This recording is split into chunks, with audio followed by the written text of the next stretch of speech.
Good chat. We won. We won. Case dismissed. Case dismissed, bro. 2.5 years.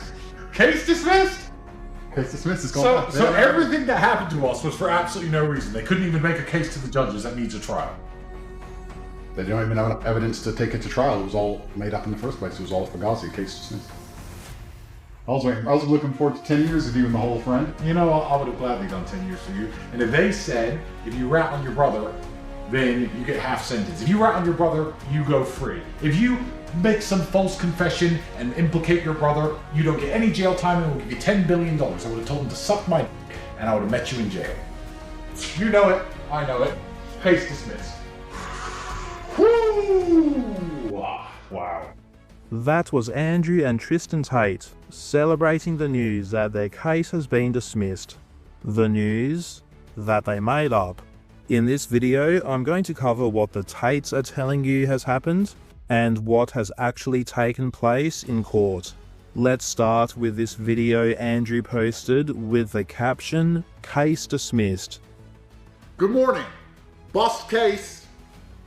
Remember everyone who said he's a human trafficker, he's a human trafficker. I just bust my case. So it turns out that I was telling the truth all along. The highest court in Romania, the appeal court, has just ruled that the evidence collected against me is illegal. Oops, that was actually last month's case dismissed video.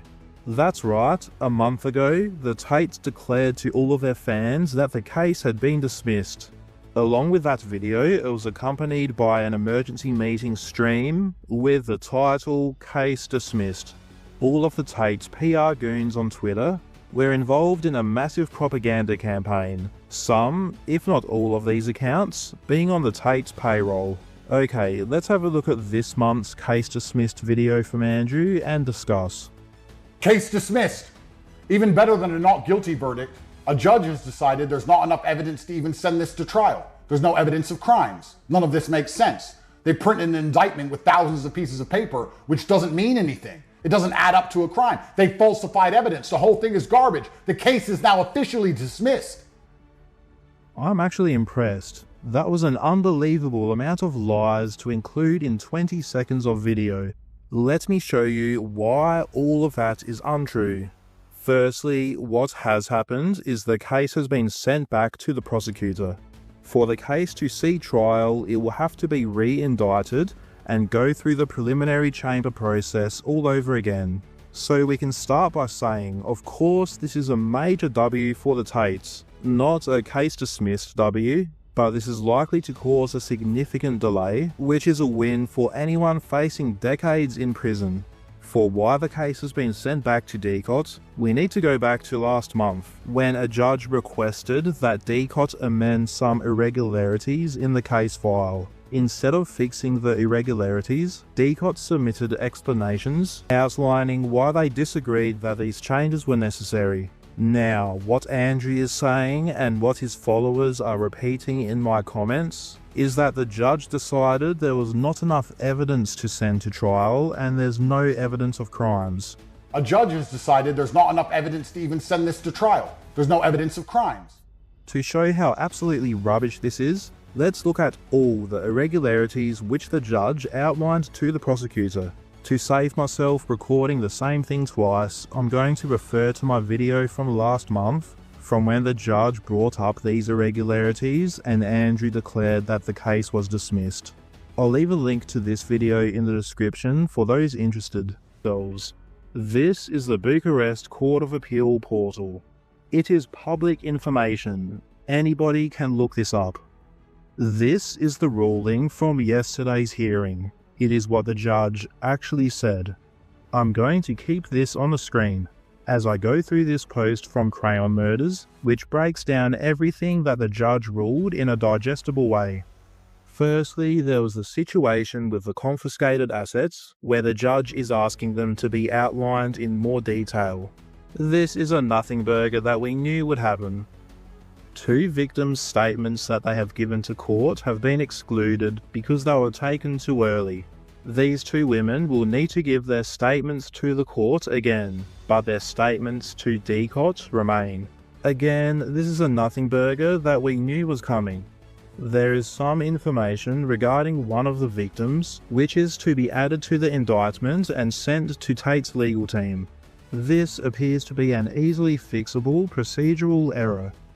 Andrew and Tristan's statements to DCOT have been removed from the case file because at the time they were witnesses, but now that they are defendants, they have a right to remain silent, and their statements from when they were witnesses can't be used against them.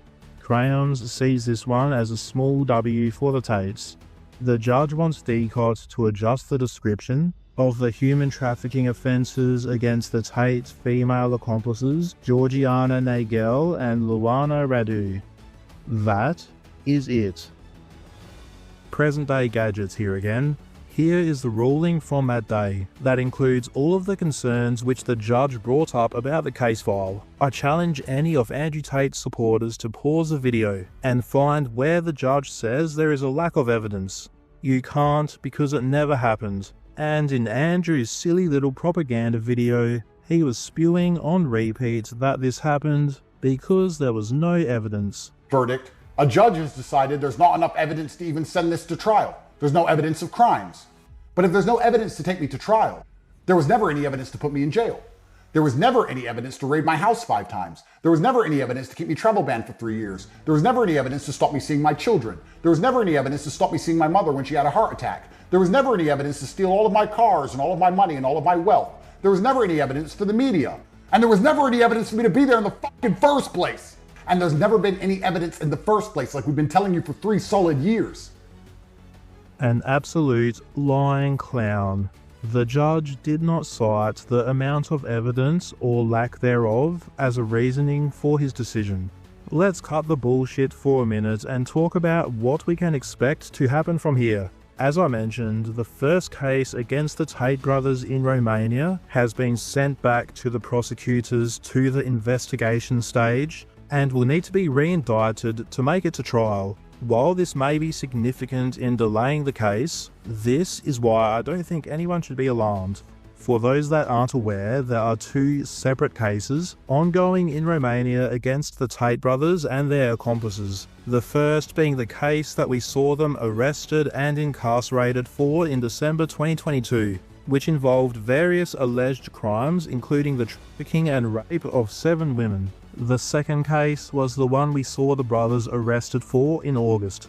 We don't have a final number of victims involved in this case yet because it's yet to be indicted, but we know it potentially involves dozens of victims, including at least 2 minors and some Ukrainian refugees. I'm going to refer to this post from Crayon Murders a month ago.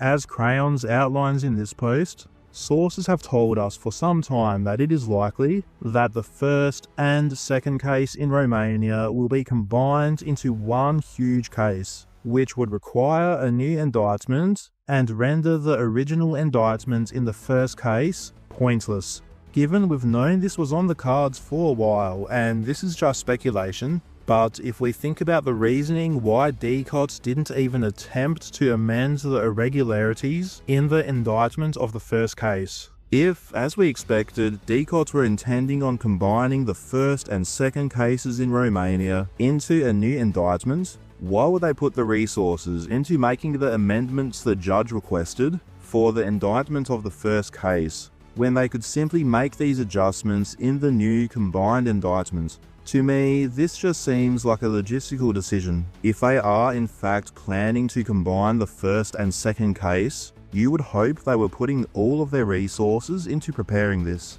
Of course, it should come as no surprise that the Tates have a very different story to tell. In their emergency meeting stream after this ruling by the court, they were absurdly telling their audience that it was merely a matter of them filling out some paperwork before the first and second case are dismissed and they are free men. And although the battle is not 100% complete, we have some paperwork to finish, some I's to dot and some T's to cross. The fact that the first file's been dismissed, all the other garbage files they launched around this file just trying to muddy the waters, will ensure that it'll take a few weeks, few months, whatever, a couple months to get free. The first file's dismissed, We have a second file to beat. And there's some offshoot garbage from this first file, but the mothership has been destroyed, and from here it's simply a matter of admin until we're released. Just ridiculous stuff. But they know these lies will keep kids paying them $50 a month and buying crypto, which they can then rug pull. There was a few more lies in Andrew's ridiculous Twitter video that need to be addressed. Children. There was never any evidence to stop me seeing my mother when she had a heart attack, to bother my mother after she had an operation, trying to make her cry, to make my children sad, to make the women around me. This is Andrew, for some reason, bringing attention to the fact that they lied about their mother having a heart attack to try and get permission to leave Romania. I'll refer to this post from Crayons in January, which directly quotes the judge's ruling, which shows that according to the documents submitted, their mother called an ambulance, received an EKG and a cardiac checkup, and was immediately discharged.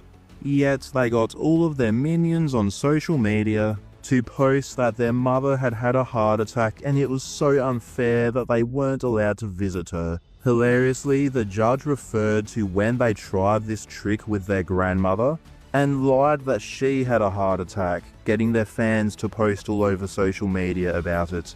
I actually broke the story about the grandmother propaganda run because one of my sources from inside the real world at the time sent me this post from Luke telling all of their affiliates to post videos saying that the Tate's grandmother is sick, that she wants to see Andrew and Tristan before she dies, and demanding the US Embassy to let them travel. Nothing came of it because no medical evidence to support this could be provided to the court. I'm glad Andrew brought this up so I could reminisce about this ridiculous saga. Now I have to, once again, cover one of Andrew's reoccurring lies. Because it would be very easy for me now that the first case has been thrown out. The second case will follow quickly. Within a few weeks, we'll be back on private jets, back on our Bugattis, back on yachts, living a good life. We could just ignore all this, live and let live, make it all go away. No big deal, we were found innocent. This is Andrew referring to the idea of his world tour when he becomes free, flying on private jets, doing a stadium tour, and promoting his daddy coin and the real world token. I will cover this as many times as I need to, in case there is an Andrew Tate fan clicking on one of my videos for the first time who needs to hear this. Their world tour is a fraudulent lie and scam. Now, the case in Romania isn't dismissed, but if it hypothetically was, both Andrew and Tristan would immediately be arrested, thrown in a plane, and transported to the UK to face more charges of human trafficking and rape, because extradition to the UK for the brothers was granted back in March following all of the Romanian legal proceedings. If you've purchased any daddy coin based on the promise that they will soon be going on a world tour to promote the coin, you have been scammed. That about covers it for this video, and in my next video, I'll be going over the ruling of the UK tax evasion case against the Tates. There's some interesting aspects of it to cover, and I would have made that video earlier, but of course, I had to cover this situation and address all the lies. But lastly, there's one more thing that kept coming up during their emergency meeting, which I have to address. I am here because today, of the thousands of viewers joining us around the world, I just know, I have a feeling deep in my soul that we have a few special viewers, Andrew. Interesting. And they're nervous. And I would like to reassure these people, I'm here for one reason and one reason only on today's emergency meeting, to let you know that you don't have to worry about a thing. But you are going to jail. You are going to jail, and for those of you watching, my special viewers who are not going to jail, I'm going to financially bankrupt you. You know that house your mother owns, your father, your uncle, where you live, your business? I'm going to take everything you have. And some of you are in fact going to jail. I just want to remind a few special viewers who I know are watching tonight that you are going to jail, or losing your job, or losing your business and or house. Also, however, I want to thank our massive haters who consistently keep this case in the forefront of the mainstream news. The people who, no matter what happens, will tweet and post and write horrible things about us. There are some people who are watching this stream who are going to go to jail. Oh, you're going to jail. And they're not ready for jail. And you're losing all of your assets and your name. You're going to get wrecked. You know, It is pretty clear that I am one of the people they are referring to when they talk about the quote-unquote haters who tweet and post about them. So Andrew, Tristan, let me address you directly. You are both self-confessed, filthy, degenerate sex traffickers. You are both self-confessed, disgusting predators of underage girls. You are both disgraceful scammers who repeatedly scam your audience, which can be easily proven. The facts are on my side. There is nothing you can say or do to stop me reporting the truth about you, to stop me embarrassing you when you tell ridiculous lies to your audience, or to stop me shining a light on when you blatantly scam the young kids who look up to you. What do you think? The prospect of Joe McBride shitting out a frivolous defamation lawsuit is going to deter me? I couldn't give a fuck. The fact that so many people think you are sex traffickers, pedophiles, and scammers is entirely your fault. You've made your bed, now you can lie in it. You absolute morons.